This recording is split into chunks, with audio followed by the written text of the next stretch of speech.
Welcome everybody to another lesson. This is Francisco Perez. Fair use. Raise your hand if you can hear me good. Okay, very good. It really is great to see you all out today. As you can tell, I'm a little nervous. I'm more at home sitting down there than I am up here.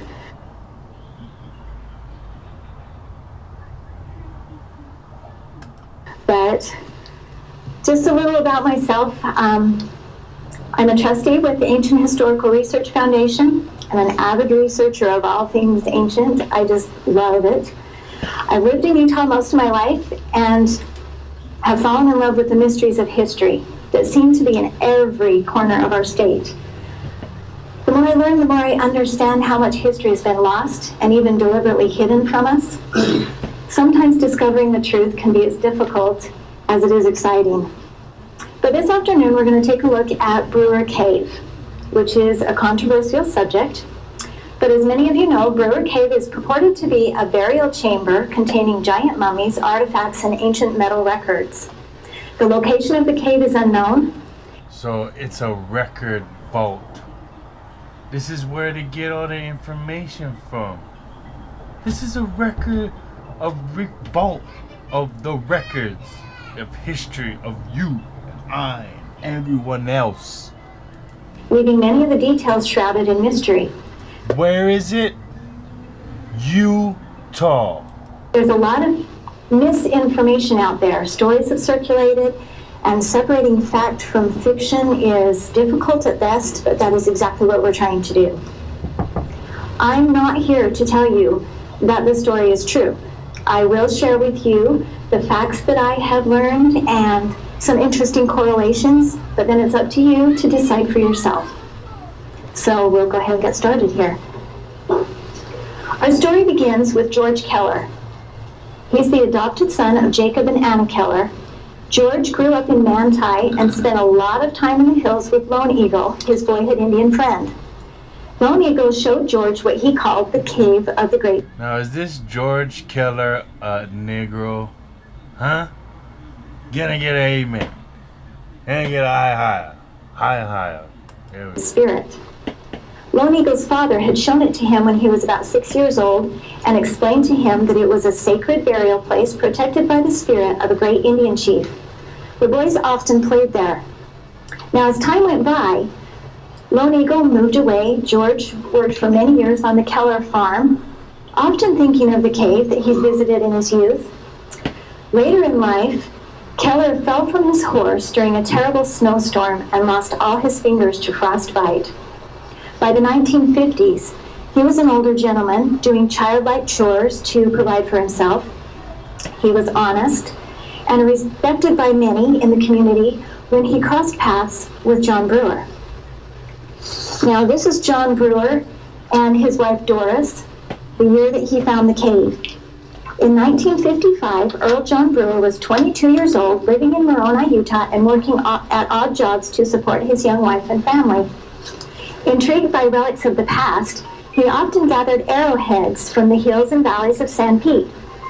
Hoping to display his collection in the county fair, he was making a beautiful Indian bust out of arrowheads when he realized that he didn't have enough arrowheads to finish the project, but he heard that George Keller knew of a place.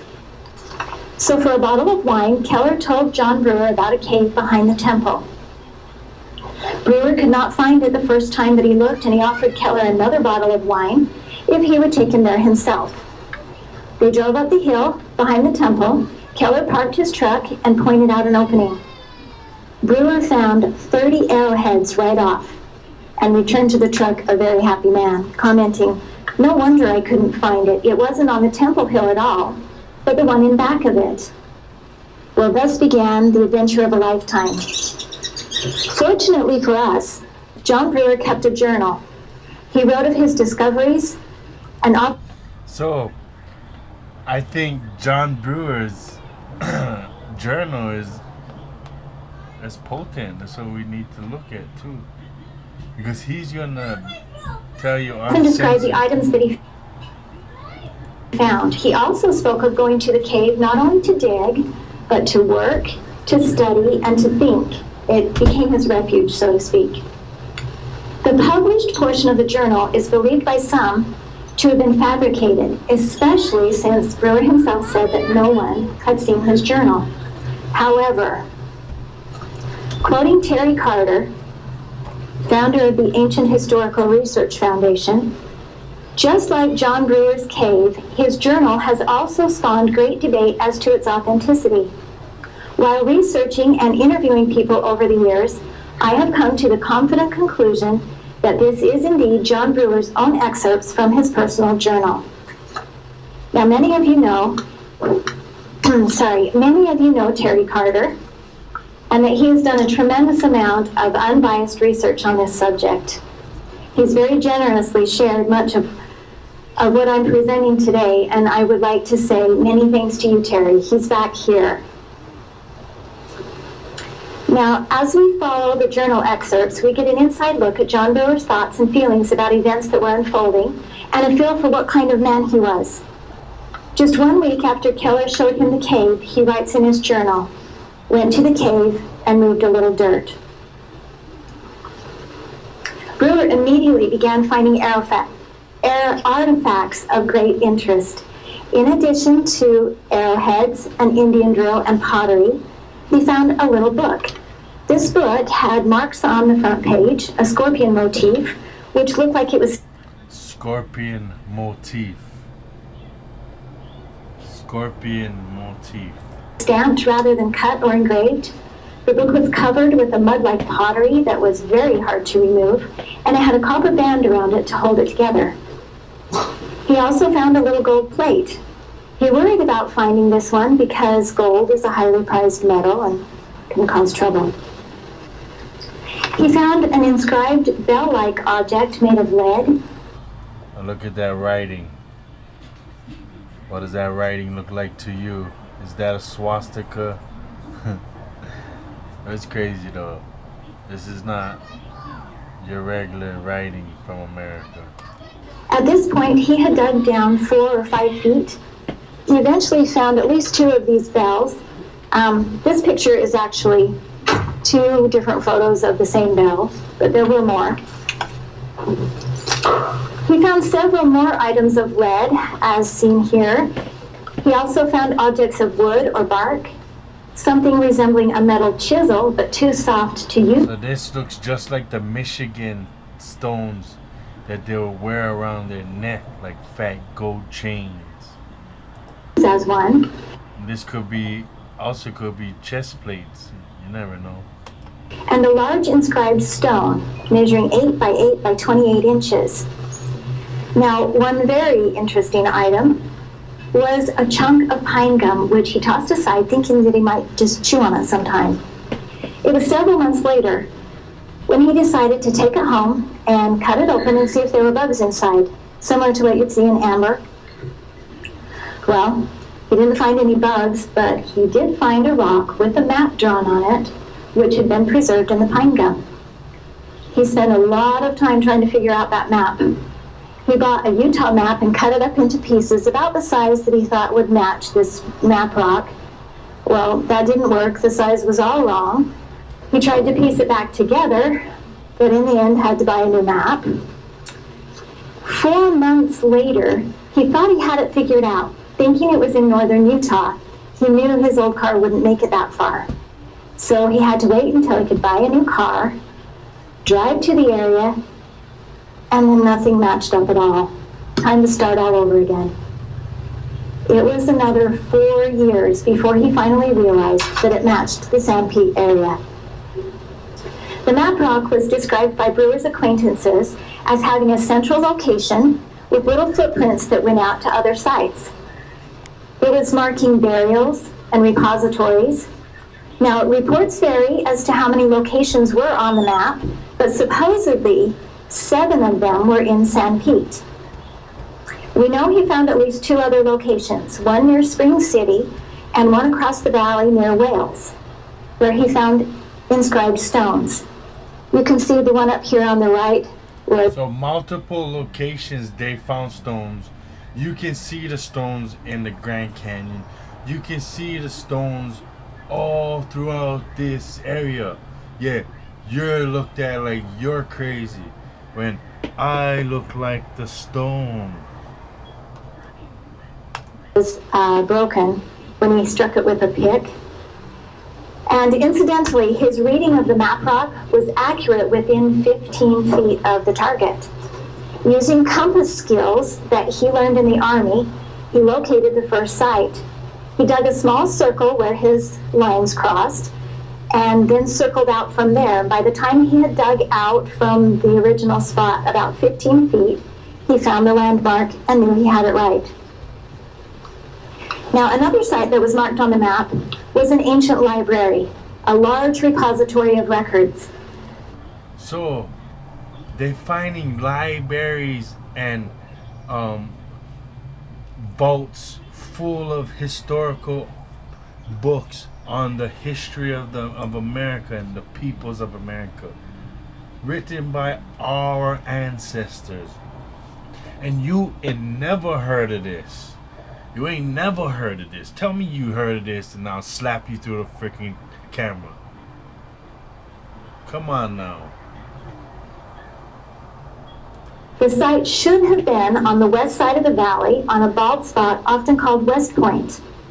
According to the map, it would be marked with a certain symbol. John Brewer spent a lot of time searching for that symbol, but was never able to find it. He decided that it was just not meant for him to find. Now, there are very interesting antiquities all across San Pete. We're going to take a look at several of them just to give you an idea of the diverse history of the area before we get back to the cave. Now, here are a few sites over on the west side of the valley. Now look at the aqueducts that we built. Look at the rock walls that I can show you in my backyard. We got this in Hawaii. All of these, look at these tiles, look at these. Tell you, man, they're hiding so much of your history. This history is way more exciting than any book, any movie you ever watched in your life. Are ancient structures, possibly mounds, or excuse me, possibly tombs, mounds, rock walls, stone floors, and more. A cement sample taken from under this stone floor was analyzed, and the report was very promising.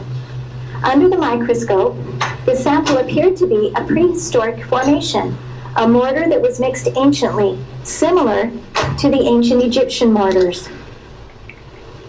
This Hebrew mound near Spring City is similar to the Egyptian mortars. This is a Hebrew watchtower mound.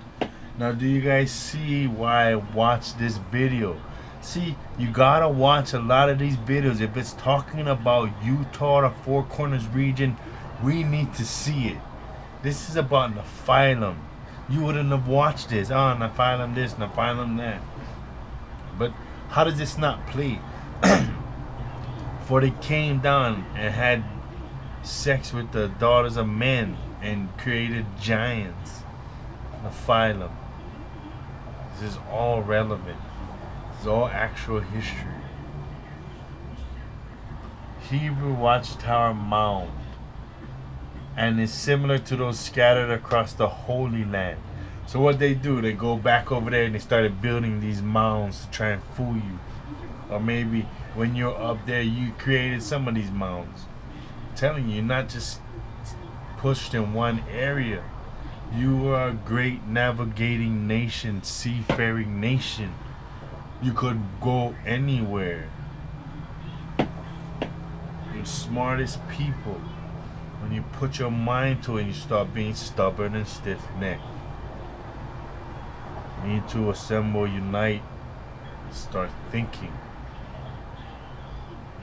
You don't have to be mean, but we need to treat each other better and start thinking.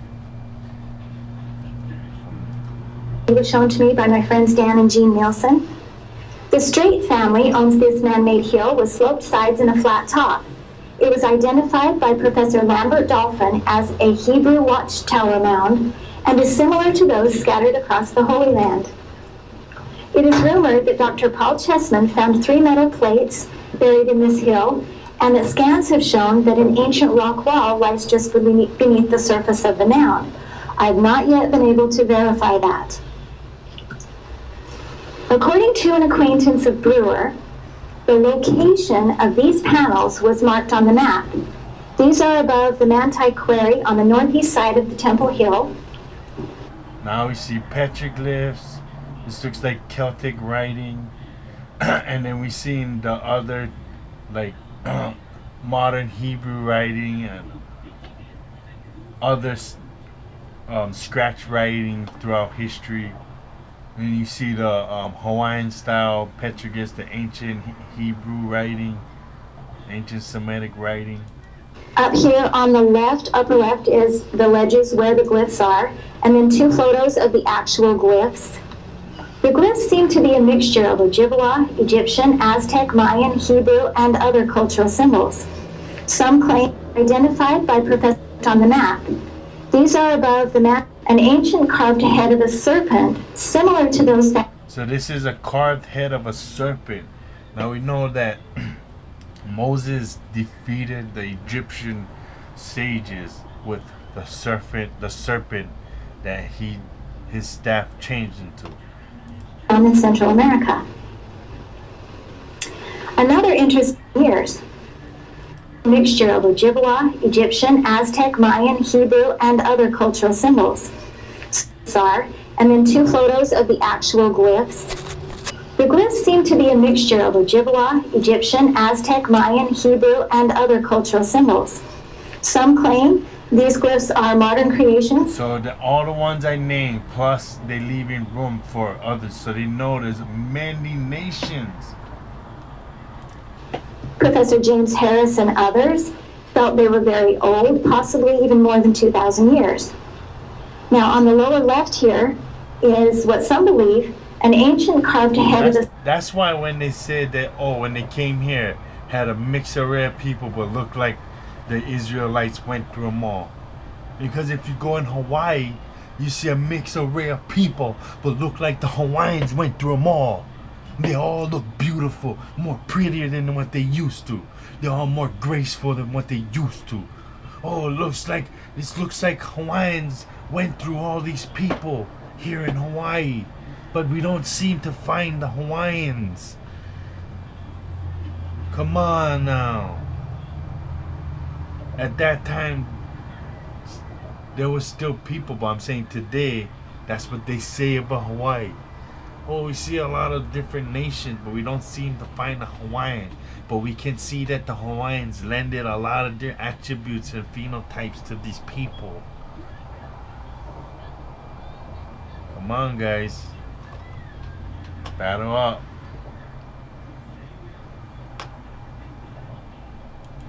Serpent, similar to those found in Central America. Another interesting record on stone was the Mahantai panel, located in the same area. This may very well be all that's left of the panel. The Mahantai panel was translated in 1856 as I, Mahantai, the second king of the Lamanites, in 5 valleys in the mountains, make this record in the 1200th year since we came out of Jerusalem. And I have 3 sons gone to the south country to live by hunting antelope and deer. See? You see why this is relevant? We came up here out of Jerusalem in the south country. Come on, guys. Professor James Harris verifies this interpretation as a mixture of Egyptian